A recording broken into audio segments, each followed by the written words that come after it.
Bonjour, bonsoir à toutes et tous, c'est Elsker pour l'épisode 39 de Parlons Constitution. On va commencer à parler du troisième pouvoir, le pouvoir judiciaire. Quel est le rôle de ce pouvoir? C'est ce qu'on va voir tout de suite dans cet épisode qui entame cette petite série de vidéos au sein de cette grande série qui est Parlons Constitution sur le pouvoir judiciaire.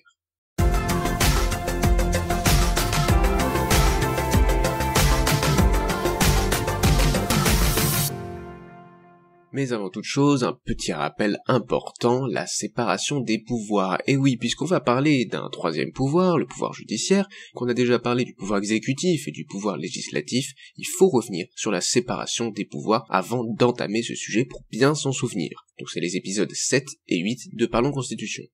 Alors, tout d'abord, pourquoi séparer les pouvoirs? Qu'est-ce qu'on avait dit? Pourquoi est-ce qu'on insiste tant sur cette séparation des pouvoirs? Eh bien, séparer les pouvoirs, c'est pour qu'il y ait un empêchement mutuel, une balance des pouvoirs, afin d'éviter les abus de pouvoir.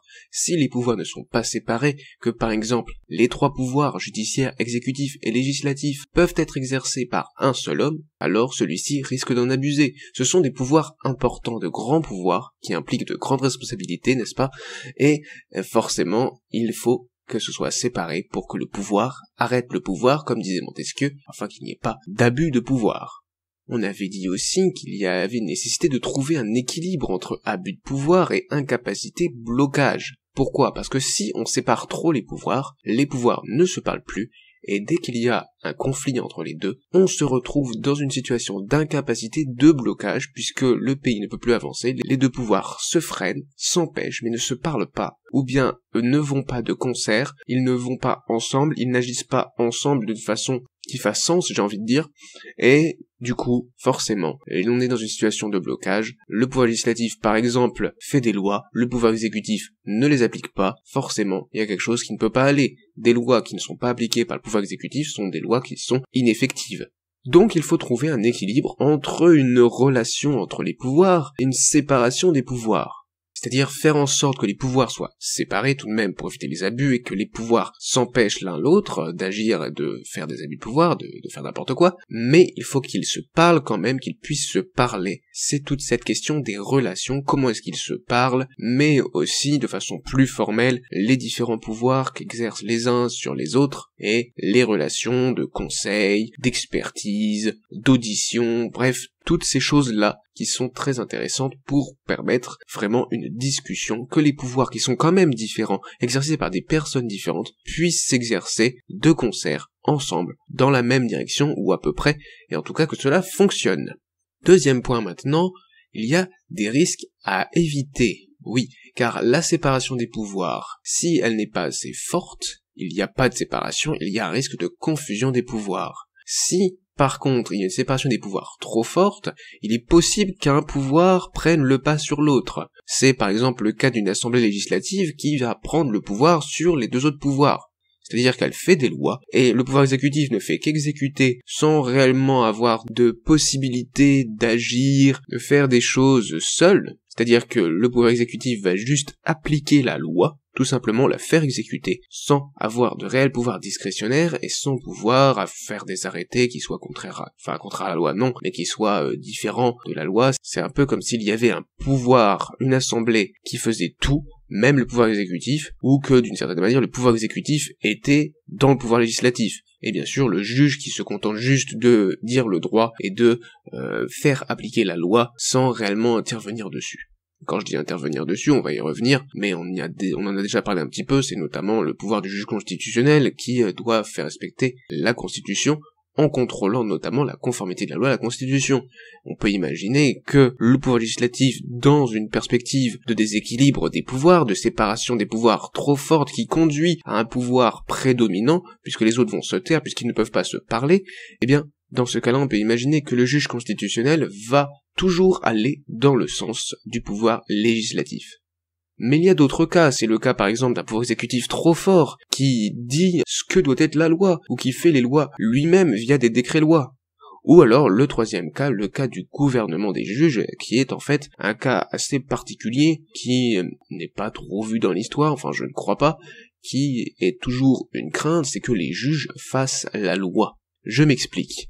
On reprend nos trois pouvoirs, le corps judiciaire, l'assemblée législative et le corps des magistrats. Pouvoir judiciaire, pouvoir législatif, pouvoir exécutif.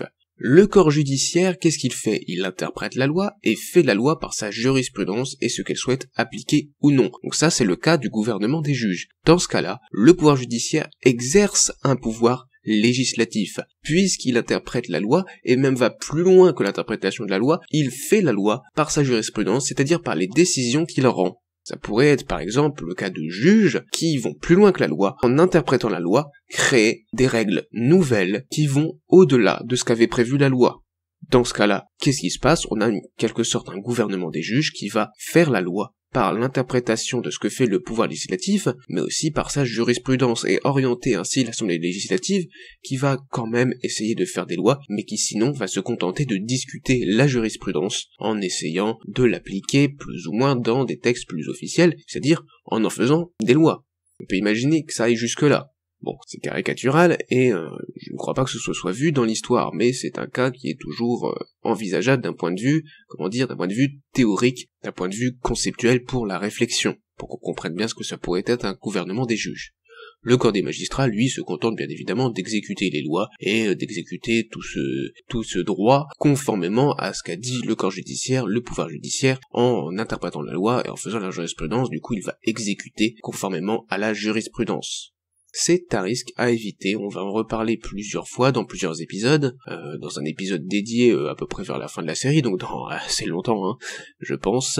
Mais bref, le gouvernement des juges est un vrai risque il faut faire attention, il faut pas que le pouvoir judiciaire aille plus loin que son pouvoir, que son rôle. Mais justement, quel est son rôle? C'est le sujet de cet épisode, nous allons essayer de le comprendre, mais avant de passer réellement à l'épisode, une dernière chose, un dernier rappel, la citation de Montesquieu dans De l'esprit des lois, en 1748, « Tout serait perdu, si le même homme, ou le même corps des principaux ou des nobles ou du peuple exerçait ces trois pouvoirs », donc là il va donner les trois pouvoirs, celui de faire des lois, le pouvoir législatif, celui d'exécuter les résolutions publiques, le pouvoir exécutif, et celui de juger les crimes ou les différends des particuliers, et c'est ce troisième pouvoir, le pouvoir judiciaire, qu'on va détailler un peu plus dans cet épisode. Alors, première partie, contrôler la bonne application de la loi.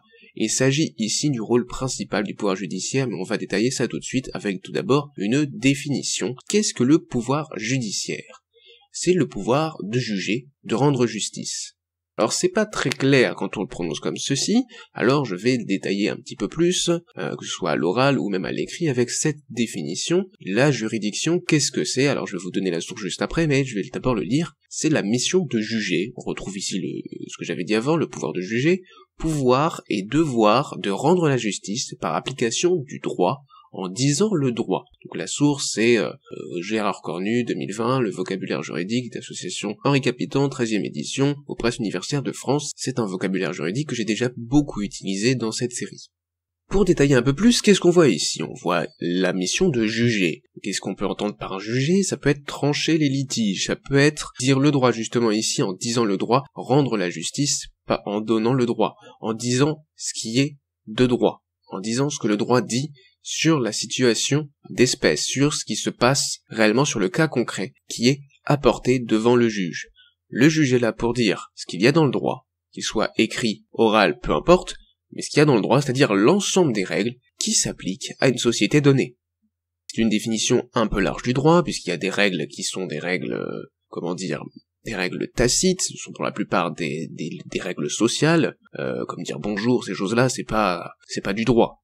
Bon, je pense que vous avez compris. Si vous n'avez pas compris, n'hésitez pas à aller poser des questions dans les commentaires. D'autres essaieront de vous expliquer ce que c'est un peu plus en profondeur le pouvoir judiciaire. Moi aussi, je pourrais répondre à vos questions éventuellement, mais vous allez mieux comprendre en parlant des rôles du pouvoir judiciaire.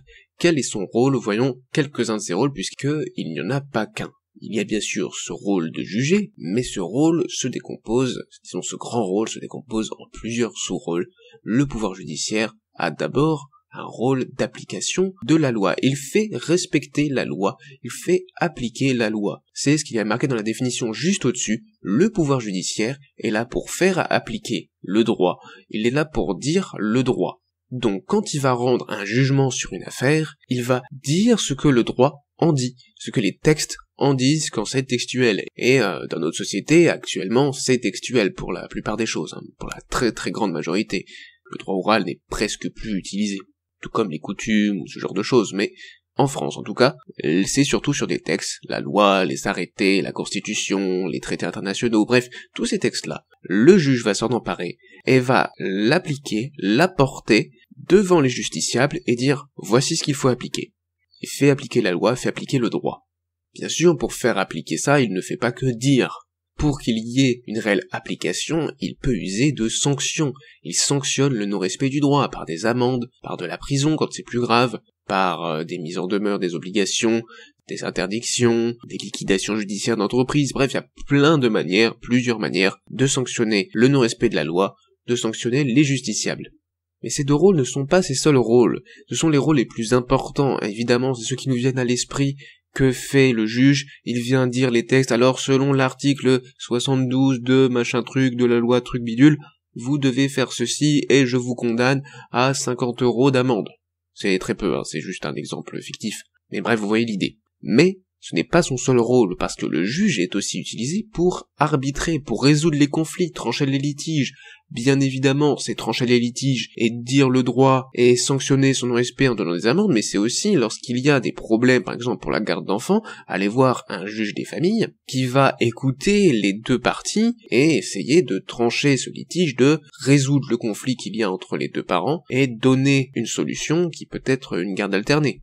Bref, c'est aussi un rôle en quelque sorte d'arbitrage. Le juge est aussi là pour arbitrer les conflits entre particuliers, mais aussi entre des entreprises, avec l'État et les administrations publiques, mais en général c'est ça, c'est trancher les litiges quand il y a un problème que quelqu'un attaque en justice quelqu'un d'autre, le juge il vient appliquer le droit, il vient sanctionner son non-respect via différentes sanctions de tout type, mais si on n'est pas encore allé jusque-là, il peut tout simplement servir d'arbitre entre les deux parties pour pas atteindre ce niveau-là, cette condamnation, ce procès qui pourrait nuire à la réputation de deux grandes entreprises par exemple, ou alors des voisins qui s'aiment bien souhaitent avoir une personne tierce pour résoudre le conflit sans aller jusqu'aux procédures un peu lourdes, bien évidemment, du procès. Et donc avec ces trois rôles-là, on est déjà pas mal, mais il y en a encore d'autres qui sont des rôles, j'allais dire moins importants, ce n'est pas vrai, mais c'est juste qu'on n'y pense pas tout de suite. C'est par exemple la protection des plus fragiles, des plus vulnérables. Dans notre société moderne, dans le monde occidental, il y a les libertés et les droits fondamentaux notamment. Et la loi, le droit en général, a tendance à protéger les plus fragiles face aux plus forts. Le juge, aussi, comme il est censé être impartial, va appliquer le droit, peu importe que ce soit une entreprise contre un particulier. Si l'entreprise a tort, ce n'est pas car l'entreprise est beaucoup plus forte que le simple particulier, que ce sera l'entreprise qui va gagner lors du procès. Un particulier ne peut pas se faire justice tout seul face à une entreprise. Mais grâce au droit, grâce au juge, grâce au pouvoir judiciaire, sa protection peut être assurée. Dernier exemple, les personnes qui, disons, ne sont pas autonomes, parce qu'ils sont malades de maladies mentales par exemple, vont être plus vulnérables que les autres, et il y a un juge des tutelles qui va s'assurer que cette personne ait un tuteur, et que ce tuteur respecte les droits de la personne qui l'a en charge, et n'abuse pas de cette personne vulnérable. Donc vous voyez, il y a plusieurs cas où la protection des plus fragiles, des plus vulnérables est assurée par le juge, par le pouvoir judiciaire, et c'est vraiment quelque chose d'important pour éviter que ici ce soit tout simplement la loi du plus fort. C'est quelque chose qu'on oublie bien souvent qui est pourtant est vraiment essentiel. À quoi? À la paix sociale, puisque évidemment le pouvoir judiciaire maintient la paix sociale, maintient d'une façon plus générale la société. S'il n'y a pas de pouvoir judiciaire pour faire appliquer la loi, pour faire appliquer le droit en général, qu'est-ce qui se passe? Plus personne n'a intérêt à respecter la loi. Au début peut-être que si, mais si je commets un délit, si je tue quelqu'un et qu'il ne se passe rien, oui je vais encore plus loin, eh bien chacun va se faire justice soi-même. On retrouve la loi du talion, où la vengeance va se faire dans la rue, directement. S'il y a quelqu'un qui a violé une personne, la famille va aller tuer la personne en question, plutôt que ça passe par des juges. Les voleurs vont pouvoir voler en toute impunité. Ce sera à chacun de se protéger comme ils peuvent avec des armes. Bon bref, la société se délite, parce qu'il n'y a plus personne, il n'y a plus de pouvoir judiciaire pour faire respecter la loi, faire respecter les règles de vie en société. Évidemment, le pouvoir judiciaire ne peut pas tout faire tout seul, il faut qu'il y ait un pouvoir exécutif qui dirige une armée, une police plutôt pour tout ce qui concerne l'intérieur, afin d'assurer cette application du droit. Car s'il n'y a personne, s'il n'y a pas de menace de force coercitive derrière les juges, alors, bon, on craint pas grand chose quand on est condamné à 50 000 € d'amende, si quand on ne paye pas, il ne se passe rien. Donc voici les 5 rôles importants du pouvoir judiciaire. Il y en a peut-être d'autres. Si vous en voyez d'autres, si vous en avez trouvé d'autres dans la littérature juridique, scientifique, philosophique ou autre, n'hésitez pas à les proposer en commentaire encore une fois. Mais on va continuer parce que pour moi, ce sont vraiment les 5 rôles principaux, même s'il y en a un dernier qui est intéressant et qui est noté dans la Constitution que j'avais envie de vous dire, c'est l'article 66 de la Constitution de la 5e République, mais je le compte pas comme un rôle à part entière par rapport à ce que je viens de dire juste avant, puisqu'en fait, il rentre dans un autre rôle, vous allez très vite le comprendre. Que dit l'article 66 ? Il dit « Nul ne peut être arbitrairement détenu ». Bon, jusque-là, vous voyez pas ce que je veux dire. Continuons. L'autorité judiciaire, gardienne de la liberté individuelle, assure le respect de ce principe dans les conditions prévues par la loi. Pourquoi est-ce que ceci est important ?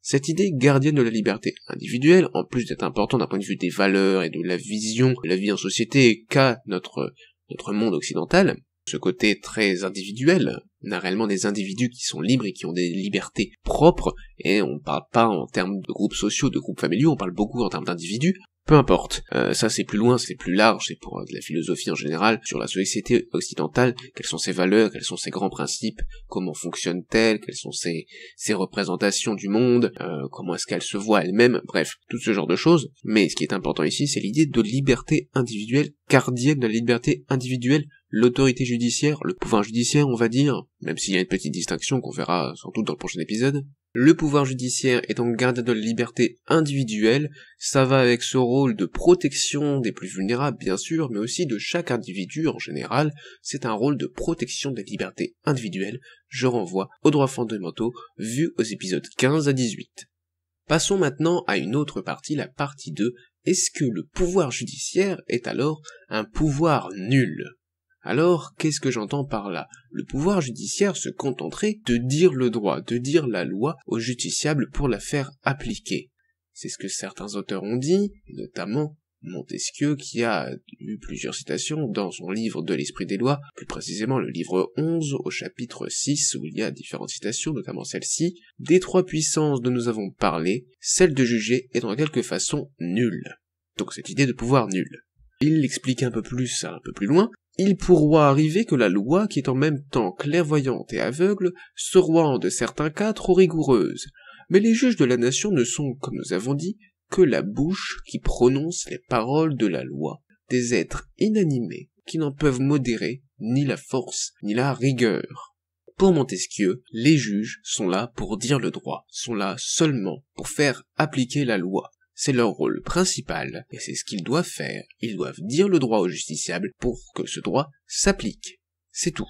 En ce sens, ils ne peuvent pas agir sur la loi, et le pouvoir est en quelque sorte nul, parce qu'ils n'exercent aucun pouvoir sur les gens. Ce sont les lois, c'est le droit qui parle à travers les juges pour s'appliquer aux situations particulières, aux différentes affaires qui concernent les justiciables.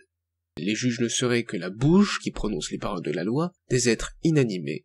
Donc ça fait penser également à cette question, est-ce que les juges peuvent être remplacés par des robots ? C'est une question actuelle qui fait débat, qui pose des questions importantes, est-ce que les juges peuvent être remplacés par une IA ? Je ne donnerai pas mon avis ici, c'est un débat ouvert qui est encore actuel, il y a différentes positions, bien sûr ceux qui sont pour qu'il y ait des juges remplacés par des IA, qui ne voient pas le problème à ce que ce soit une IA qui exerce un pouvoir judiciaire, et d'autres, qui sont les plus nombreux, je crois, qui pensent que ce serait négatif, que ce n'est pas une bonne chose que les juges soient des robots. Et ça fait couler beaucoup d'encre dans la littérature scientifique, juridique, mais aussi dans la science-fiction. Le débat reste ouvert, vous pouvez toujours en débattre dans les commentaires, ou sur Discord, sur le serveur Discord d'Epistos Kratos. Il y a une section sur la Constitution, où vous pouvez débattre de ce que vous voulez, sinon il y a différents salons, bref, je vous laisse aller voir, n'hésitez pas. Les liens des réseaux sociaux sont dans la description, n'hésitez pas à aller y faire un petit tour. Donc revenons à nos moutons, est-ce que le pouvoir judiciaire est un pouvoir nul ? Pour moi, non. Pourquoi ?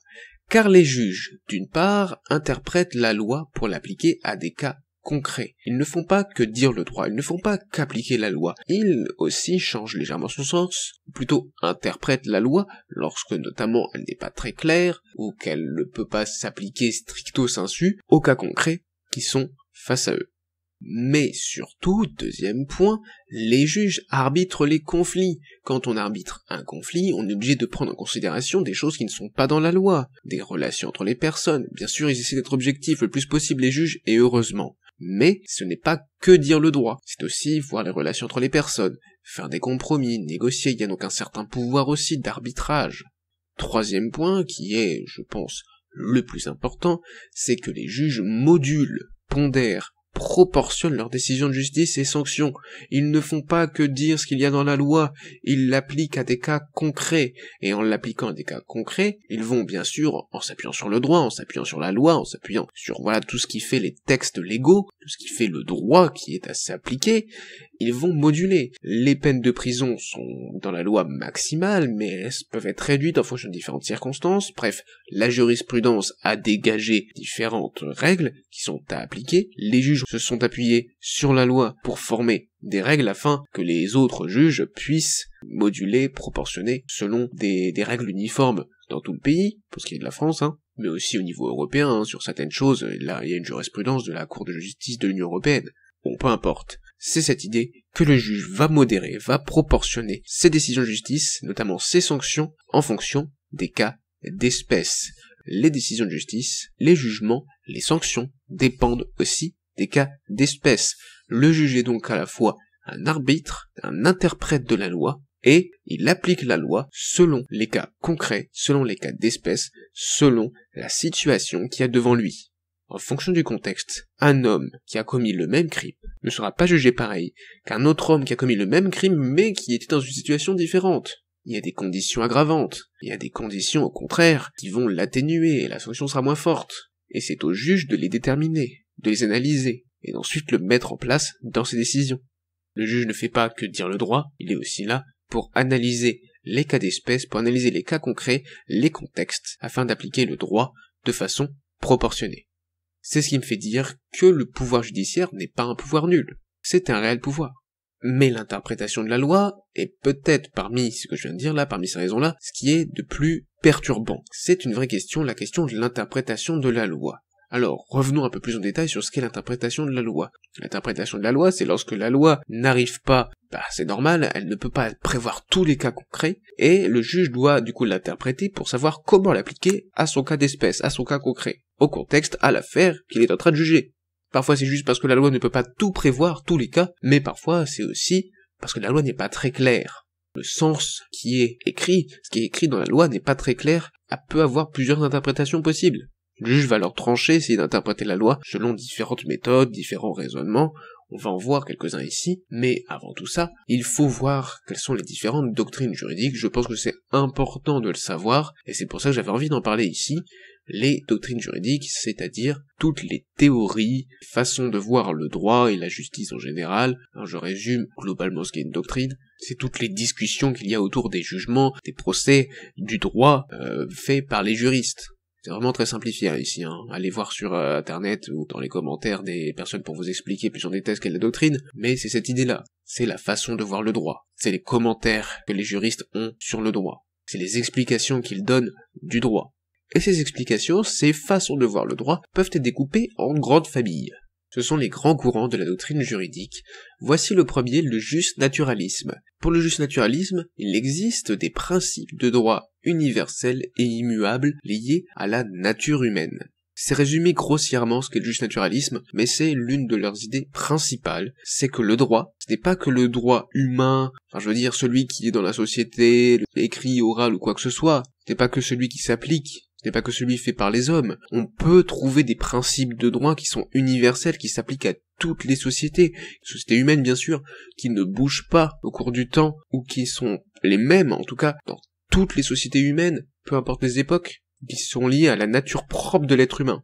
On en a déjà parlé, c'est cette idée de droit naturel, lié à la nature humaine, à la nature des choses, ce que les choses sont factuellement, dans les faits, dans leur nature, presque biologiquement. On en avait déjà un petit peu parlé dans l'épisode 16, je crois. En tout cas, c'est dans cette série d'épisodes entre 15 et 18 où on avait parlé des droits fondamentaux. Et je crois que c'est l'épisode 16 où je me pose la question, où on se pose la question, est-ce qu'il y a un droit naturel? Est-ce qu'il y a un droit naturel?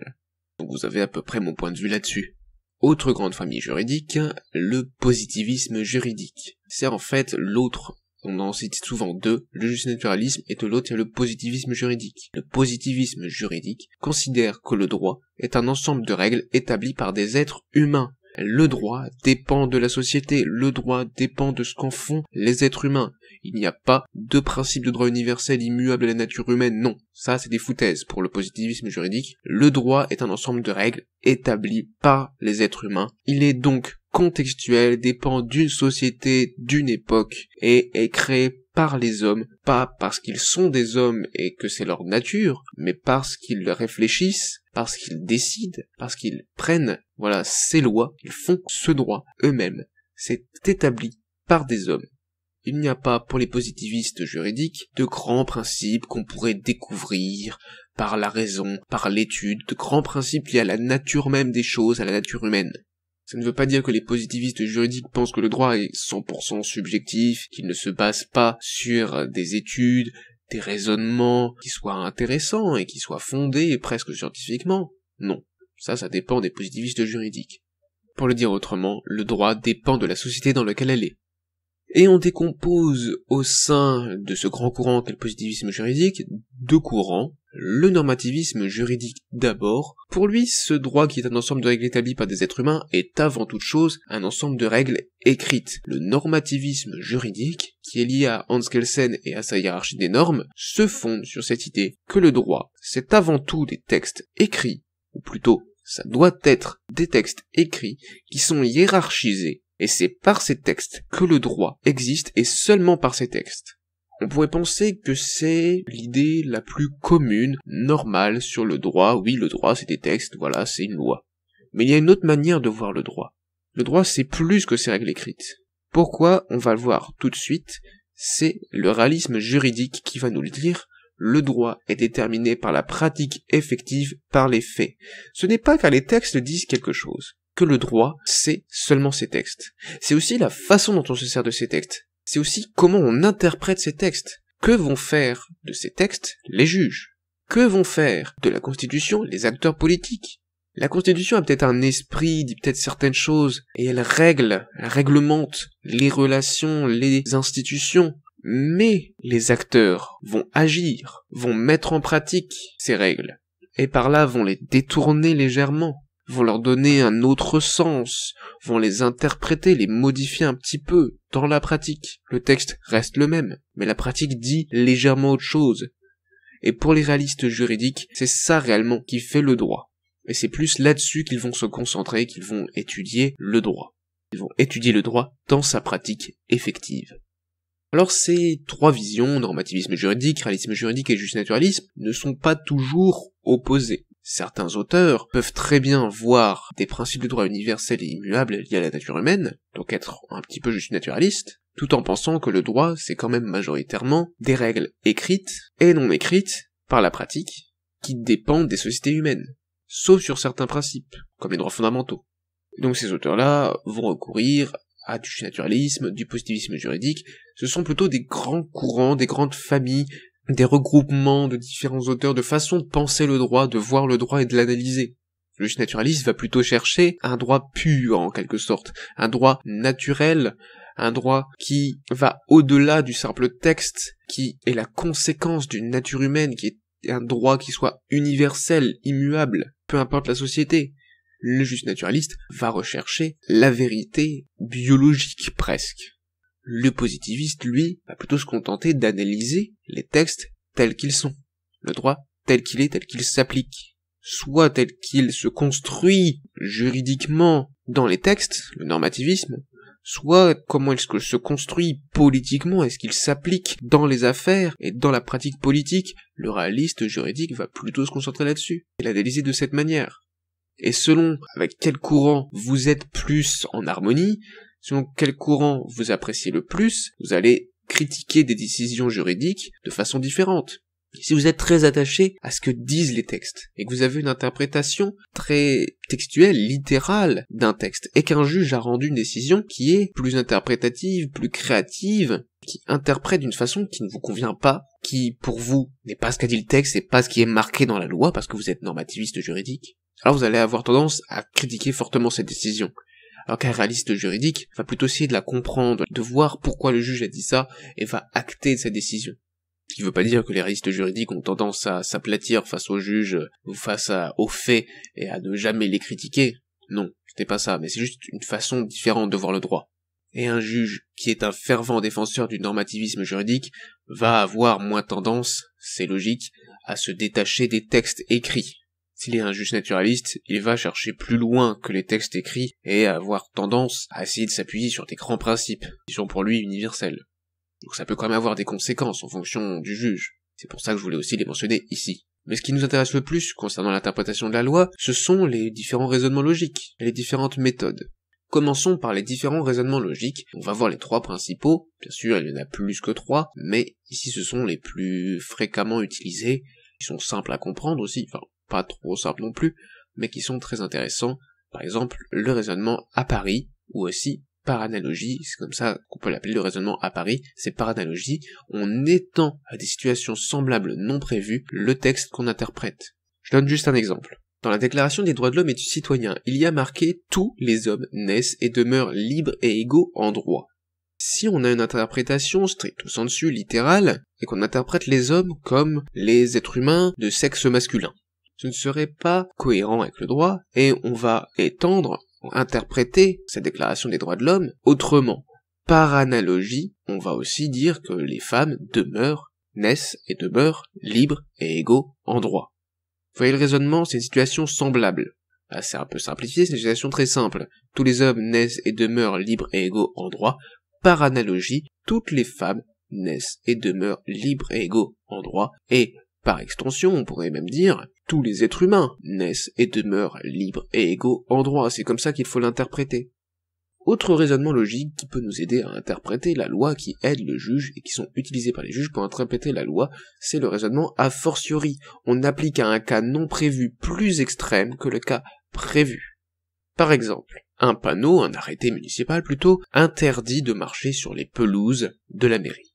On peut dire que, a fortiori, s'il est interdit de marcher sur les pelouses, il est aussi interdit de tondre cette pelouse ou d'y foutre le feu. Pourquoi ? Parce que cette interdiction de marcher sur la pelouse, c'est pour ne pas dégrader la pelouse. Donc évidemment que si il est interdit de marcher sur les pelouses, il est aussi interdit de la tondre, sans autorisation de la mairie, sans être l'agent d'entretien, ou il est interdit aussi de la brûler, bref. Ça c'est plus parce on comprend le but, et une situation plus grave est forcément interdite.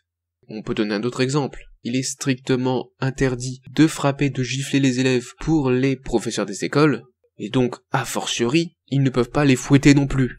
Je trouve qu'avec ces exemples extrêmes, on arrive bien à comprendre ce que c'est que le raisonnement a fortiori. On applique à un cas qui n'a pas été prévu, mais qui est plus extrême que le cas prévu. Autre raisonnement, le raisonnement a contrario. On inverse les règles pour les cas opposés non réglementés. Ça s'applique surtout pour des règles avec des interdictions, des exceptions, mais pas avec des principes généraux. Quand la loi donne un principe général, un raisonnement à contrario ne donne pas quelque chose de satisfaisant, le plus souvent. Par contre, pour les interdictions et les exceptions, ça marche plutôt bien. Donnons un exemple.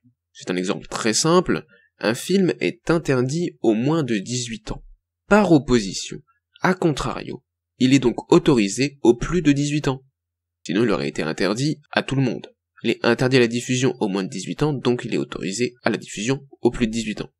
C'est vraiment cette idée qu'on va interpréter le droit, on va lui faire dire le contraire de ce qu'il dit pour un cas qui est réellement opposé au cas prévu. Et comme je le disais, il y a d'autres raisonnements qu'on ne va pas voir ici, un simple raisonnement syllogistique du type si A égale B et que B égale C, alors A égale C. Voilà, ça c'est un raisonnement très simple, très logique, que tout le monde peut comprendre.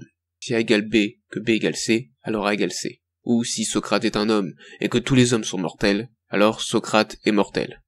C'est aussi un raisonnement qui peut très bien être utilisé pour interpréter une loi. Mais les trois principaux, les trois plus utilisés, les trois à connaître, j'ai envie de dire, c'est cela, le raisonnement a pari, a fortiori et a contrario. Mais ça ne suffit pas, ces raisonnements ne suffisent pas toujours à interpréter la loi, et ils vont recourir les juges à différentes méthodes, selon l'école d'interprétation à laquelle ils appartiennent. Il y a différentes méthodes, la méthode exégétique. Pour faire simple, la méthode exégétique recourt à deux sous-méthodes. La méthode littérale, on va analyser le sens littéral du texte, ce que veut dire le texte, d'un point de vue de la lettre, de la grammaire, les mots qui sont à l'intérieur. Un de ne s'interprète pas comme un a, un infinitif ne s'interprète pas forcément comme un impératif, mais peut parfois s'interpréter comme un impératif. C'est toutes ces questions-là, on va vraiment s'intéresser à la lettre, à ce qui est dit dans le texte. Autre méthode, de la méthode exégétique, la méthode historique. On s'appuie sur la volonté, les objectifs des rédacteurs. On va se concentrer sur ce qu'ont voulu faire les rédacteurs. Qu'est-ce qu'ils ont voulu dire à l'époque quand ils ont écrit ce texte? Et en fonction de cette volonté-là, on va pouvoir dégager ce que veut dire la loi. Passons maintenant à une autre méthode, la méthode téléologique. On va plutôt que s'intéresser aux objectifs des rédacteurs, on va s'intéresser à l'esprit du texte, au but du texte, et donc à l'intention de l'auteur, évidemment aussi, mais plus quand même au texte en lui-même, quel est son objectif, quel est l'objectif du texte, pas quel est l'objectif de l'auteur, pas juste quelles sont les volontés, les objectifs de l'auteur quand ils les ont écrits, mais qu'est-ce que nous dit le texte, pourquoi est fait ce texte, quel est son objectif, quel est son but, quel est son esprit. Autre méthode, la plus controversée sans doute, la méthode créatrice, qu'on peut décomposer en deux autres sous-méthodes, la méthode systémique ou comparative. On va interpréter le texte pour le mettre en cohérence avec les autres textes. Une loi dit quelque chose. On ne sait pas comment l'interpréter, il y a plusieurs manières de l'interpréter. Il y a une manière qui la met en désaccord, ou en tout cas s'éloigne de la volonté, du sens des autres lois qui gravitent autour, qui ont à peu près le même sujet. Et on a une autre interprétation qui est plus proche, plus cohérente avec le reste du corpus, le reste des textes qui traitent ce sujet. Du coup, on va interpréter cette loi pour qu'elle soit en cohérence, on va choisir cette deuxième option pour qu'elle soit en cohérence avec les autres textes, avec tout le droit. Ça permet d'unifier le droit, de faire en sorte que le droit soit cohérent, compréhensible, logique en quelque sorte, même si parfois cette méthode n'est pas appropriée, si la loi prévoit en réalité une exception. On ne peut pas appliquer une méthode comparative, systémique, lorsque la loi prévoit une exception, justement, à tout le reste des autres textes, à tout le reste du droit. Autre sous-méthode, la méthode de la libre recherche scientifique. On va s'appuyer encore ici sur l'intention de l'auteur, mais pas telle qu'il l'avait à l'époque, mais l'intention de l'auteur qu'il aurait s'il avait légiféré aujourd'hui. Ici, on va essayer d'interpréter la loi pour l'adapter aux circonstances et besoins actuels. C'est une méthode évidemment scientifique, puisque c'est la libre recherche scientifique. On va s'appuyer sur des données, s'appuyer sur le contexte actuel et sur ce qu'on sait du contexte de l'époque, des objectifs de l'époque. Cette méthode peut permettre de mettre à jour une vieille loi pour l'appliquer à des cas nouveaux, qui sont nouveaux, par exemple, parce qu'une nouvelle technologie est apparue. Ça peut être d'appliquer des anciens textes sur la liberté d'expression à une nouvelle situation qui est la communication web. C'est voir quels étaient les grands principes, les grandes intentions des auteurs qui ont légiféré pour réglementer le courrier, pour réglementer la radio, et adapter cette volonté aux circonstances et aux besoins actuels du web, d'internet. C'est une méthode qui peut avoir ses limites, qui peut être dangereuse, mais qui est très utile lorsque la loi ne s'est pas encore prononcée sur ces nouveaux cas. Mais toutes ces questions d'interprétation, toutes ces méthodes nous font craindre, surtout la dernière, la méthode créatrice, qu'on bascule dans un gouvernement des juges. Ou du moins, est-ce que le juge n'empiéterait pas sur les pouvoirs législatifs en faisant cela, en interprétant la loi? C'est une question que je vais laisser ouverte pour cette fin d'épisode. Vous pouvez bien évidemment, je le répète encore, en débattre dans les commentaires. Je serais très intéressé de voir votre avis là-dessus. Est-ce que l'interprétation de la loi est un réel problème? Est-ce que parfois elle ne va pas trop loin et risque d'empiéter sur le pouvoir législatif? Est-ce qu'elle n'est pas contraire, quand elle va trop loin, au principe de la séparation des pouvoirs? J'attends vos avis, personnellement, j'arrive pas à trancher.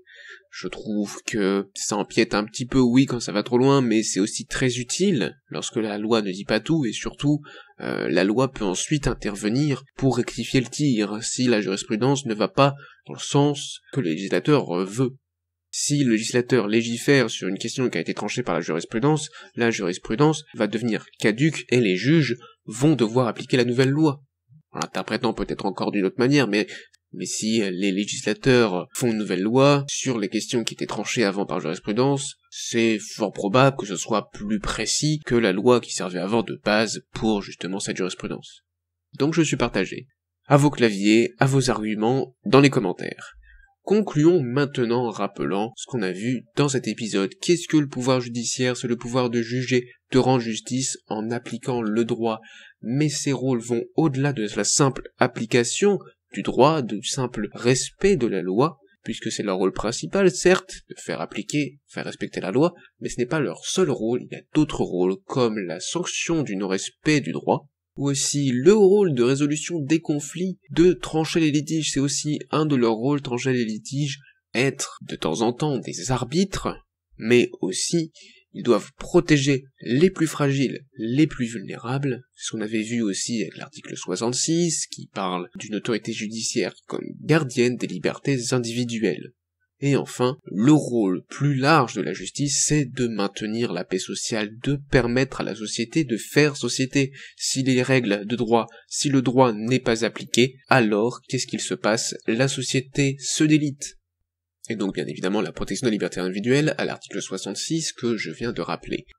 Aussi, on avait vu, est-ce que le pouvoir judiciaire est un pouvoir nul? Pour moi non, car les juges arbitrent les conflits, pondèrent leurs décisions, et aussi ils interprètent la loi. Mais cette interprétation de la loi pose question. Est-ce que, parfois ça ne va pas trop loin, est-ce qu'il y a un risque d'empiètement sur le pouvoir législatif, voire même un risque, si on va plus loin, de gouvernement des juges? C'est une question ouverte. Dans les commentaires, j'attends toujours vos avis, votre point de vue, vos arguments. Pour finir, petite ouverture, en France, sous la Ve République, on parle d'autorité judiciaire, comme je viens de le dire avant, pour parler de l'article 66 de la Constitution. Pourquoi ça? Et qui doit disposer du pouvoir judiciaire de façon plus générale? Ce sera la question qu'on va se poser dans l'épisode 40 de Parlons Constitution qu'il y aura la prochaine fois. En attendant, pour l'heure, je vous remercie d'avoir regardé cet épisode jusqu'au bout.